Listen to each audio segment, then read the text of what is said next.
Well, good morning everyone and welcome to Harvest Launceston, where we're going to have another interview today about meeting a producer. And although it's a little bit gloomy in the sky, it's not raining right now, so pop on down. We're open at 8:30, and what we'd love you to do is give us a like if you're watching right now. Certainly we want to support all the producers, and we've been having these weekly conversations about what makes them tick, why they love Harvest Launceston, and really trying to find out about their product.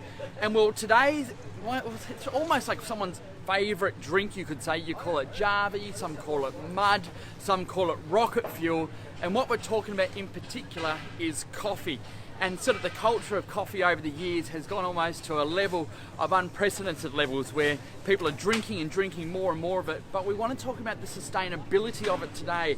So I've got Jessie behind me from Provenance Coffee, and we're going to have a chat today about the whole process of coffee. Jessie, thanks for joining the show, mate. No problem. Firstly and foremost, to our viewers out there, why coffee and how did you start? I guess when I came out of school, my mother bought a small Breville espresso machine, and I just sat down one day and wanted to make delicious coffee from this little machine, and it started from there. Ever since then I've always wanted to make better quality coffee for people, and always wanted people to also, have those skills as well that I sort of learned over that time. What was it? Was it the smell? Was it the taste? Naturally you were young when your mum bought that coffee machine. What was it which got you addicted? Because I was saying on camera just then that it's become an addiction. It's, the market and the economy of coffee is growing so much. What was it for you which made you go, oh, I want to be in this industry? Well, it started as a hobby, but it's sort of the pursuit of perfection, I guess.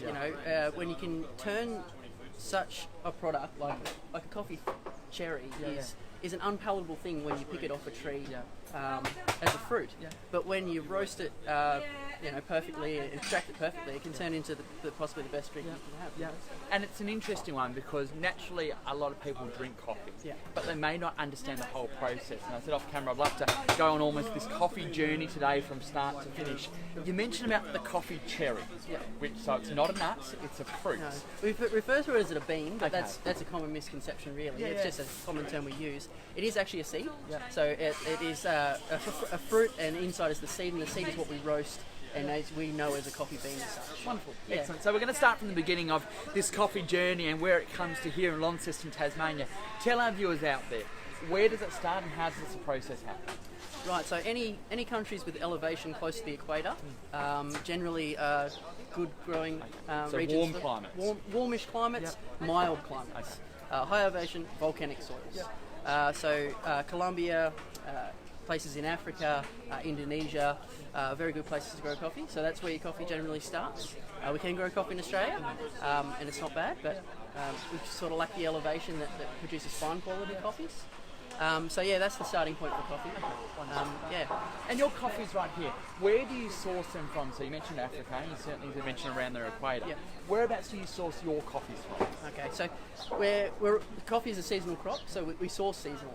So currently what's in season right now are Ethiopians and Central Americans. So you'll find places like Colombia and Brazil have multiple crops per year, so they can be seasonal all year round as well. So you'll find that we have Centrals and some Africans and some from Colombia. Wonderful stage. Excellent. And do you go over to these farms and actually meet the producers, or tell us about that a little bit? I'm glad you asked. I'm actually supposed to be in Bogota as we speak. But instead you wanted to do this interview. Yeah, that's right. We had a few family issues over the last few weeks, so unfortunately I've had to cancel that trip. But going forward, that presence of us being on the ground is definitely at the front of our minds.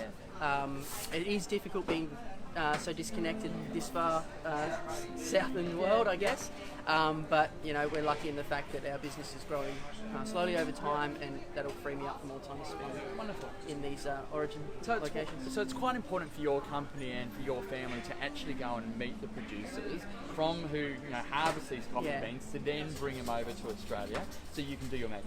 Absolutely. Like, the more you are connected with the product and the people who grow the product, the more you respect the product. And I feel like the more I can take that information on board, the better. Wonderful, excellent. Now, what we've got behind us, we spoke about where it's actually sourced from. Tell us about your beans. Right, so we just source single origin coffees, and that refers to a coffee that comes from a single location, sometimes a single farm or a collection of small farmers. We try to pick outstanding examples of regions, so they don't need to be blended together, and we roast them with respect, so you can enjoy the inherent flavours from that country, that farmer, that region. Okay, wonderful. So when we talk about single origin, it's actually about one place. So there are coffees which tend to be mixed sometimes. Is Generally a that what you're small area. Yeah, so a small area. You can get what you call single origins that have multiple farmers put together, but it's got to be from one region or country somewhere. Wonderful, excellent. And you were mentioning off camera to me about the sustainability of the industry, and you're quite passionate about that, especially in regards to coffee markets. So to our viewers out there, there's actually a coffee economy, and it's sort of like almost a stock market, so to speak, or similar to maybe like a trade market as well.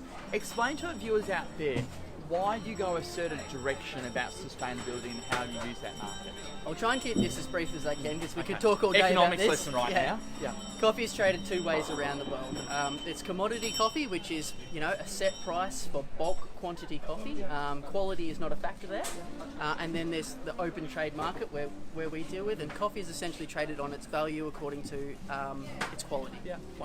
So essentially, if you trade in the open market and you pay a coffee for what it's worth in terms of quality, more money ends up in that farmer's pocket for a quality product. Whereas we see right now the commodity price for coffee is below the cost of a farmer picking those coffee cherries off his tree. So they literally do not pick the coffee cherries off the tree when the commodity price is so low. So that part of the market, wastage, when it hits such a low point right now, is devastating. So it's very, very, very important to let your money do the talking when you buy your coffee. And we hear that so many industries of that happening. You talk about the dairy farmers with the milk prices as well. And that's probably one of the ethoses about Harvest Launceston, is actually supporting the grower, supporting the supplier, actually making sure everyone wins out of it, and we actually know where our product's coming from. So you know where it's coming from, and then what's on your table, you can actually understand the story as well.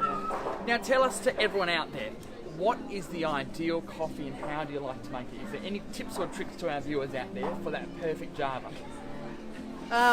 There's probably at home, there'd be three main tips I can give. If you're making an espresso coffee at home, so you want to make yourself a cappuccino flat white latte, filtered water, keep your machine clean, and buy fresh, locally roasted coffee from your local coffee. Wonderful.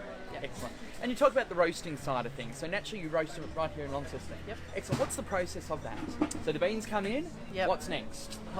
I'll keep this as short as I can too. We could talk forever about coffee. It's not as simple as just cooking something to brown. Let's just say that. You can't just burn it. It's a very technical process, but it's a very hot, intense process. So most batches we do roughly around between 10 and 20 kilos, and that will take from a green coffee seed to a roasted coffee product about 13 minutes per batch. Okay, wonderful, excellent. And for people who like different types of coffee, naturally you've got filtered coffee and you've got espresso. What's your favourite coffee? Like, what's the perfect coffee to really explore that taste? For me, it has to be a V60. So the roast style of a filter inherently maintains a lot of the coffee's natural sweetness, sugar profile, its inherent flavour characteristics, whether it be fruit or berry.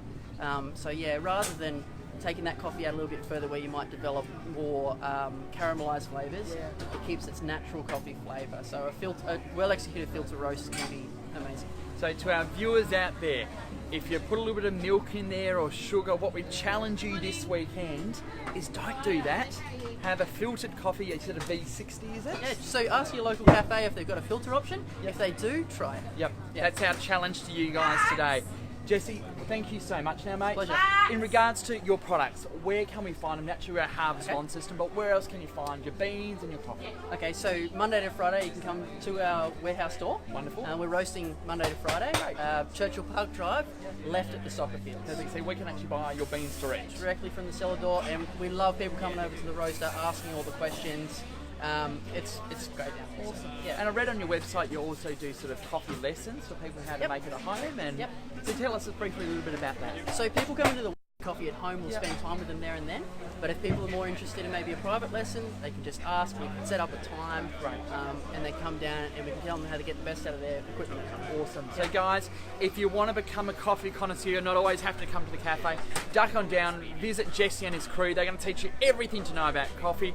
So guys, it's actually stopped raining down here.